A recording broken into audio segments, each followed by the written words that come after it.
আজ 28 সেপ্টেম্বর 2025 তারিখ দিবাগত রাত আনুমানিক 2টায় 26 ফিল্ড রেজিমেন্ট আর্টিলারি এবং যাত্রাবাড়ি থানা পুলিশের সমন্বয়ে মাতুয়াইল মুসলিমনগর এলাকায় অভিযান কার্যক্রম পরিচালনা করা হয়।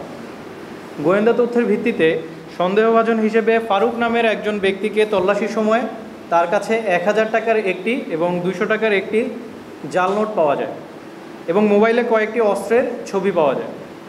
প্রাথমিকভাবে সে অস্বীকার করলেও ফারুক নামের উক্ত ব্যক্তিকে আরও জিজ্ঞাসাবাদের এক পর্যায়ে উক্ত অস্ত্র বহনের কথা সে স্বীকার করে। তবে বর্তমানে উক্ত অস্ত্র তুষার নামে আরেক ব্যক্তির তত্ত্বাবধানে আছে বলে জানায়। তৎক্ষণাৎ মাতুয়াইল মুসলিমনগর এলাকায় অভিযান চালিয়ে তুষারকে আটক করা হয় এবং সে অস্ত্র পরিবহনের সত্যতা স্বীকার করে। এ সময় তার থেকে একটি দেশীয় অস্ত্র উদ্ধার করা হয়। কিন্তু আটককৃত তুষারের কাছে অস্ত্র পাওয়া না গেলে জিজ্ঞাসাবাদের এক পর্যায়ে উক্ত অস্ত্র সোহেল নামে এক ব্যক্তির কাছে আছে বলে জানায়, যার অবস্থান ছিল বাড্ডায়।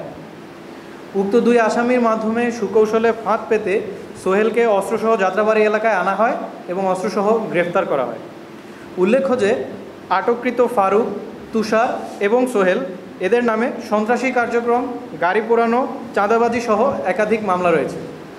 বিভিন্ন সময়ে অস্ত্র দেখে সন্ত্রাসী কার্যক্রমের প্রমাণও পাওয়া গিয়েছে।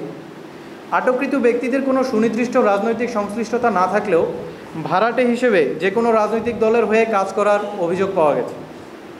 বিভিন্ন সময়ে জমিজমা সংক্রান্ত বিভিন্ন বিষয়ে অবৈধভাবে পেশিশক্তির প্রয়োগ, জোরপূর্বক জমি দখল, চাঁদাবাজি ও এলাকাভিত্তিক প্রভাব বিস্তারে তারা এসব অস্ত্রের ব্যবহার করে বলে জানা যায়। আটককৃত ব্যক্তিদের অবৈধ বিদেশি অস্ত্র এবং জব্দকৃত 3 রাউন্ড অ্যামুনিশন সহ যাত্রাবাড়ি থানায় হস্তান্তর এবং মামলার কার্যক্রম প্রক্রিয়াধীন রয়েছে। অন্যান্য অস্ত্রধারী সম্পর্কে তথ্য সংগ্রহ এবং পর্যালোচনা করে পরবর্তীতে আরও অভিযান চলমান থাকবে। যাত্রাবাড়ি রাজধানীর একটি গুরুত্বপূর্ণ স্থান। 26 ফিল্ড রেজিমেন্ট আর্টিলারি যাত্রাবাড়ির আইন শৃঙ্খলা পরিস্থিতি সর্বদা নিয়ন্ত্রণে রাখতে বদ্ধপরিকর। এছাড়াও সকল ধরনের চাঁদাবাজি, মাদক এবং অবৈধ অস্ত্রের বিরুদ্ধে আমাদের অভিযান অব্যাহত থাকবে। আমরা সর্বদা ন্যায়ের পক্ষে এবং অন্যায়ের বিপক্ষে নিয়োজিত থেকে কাজ করে যাচ্ছি।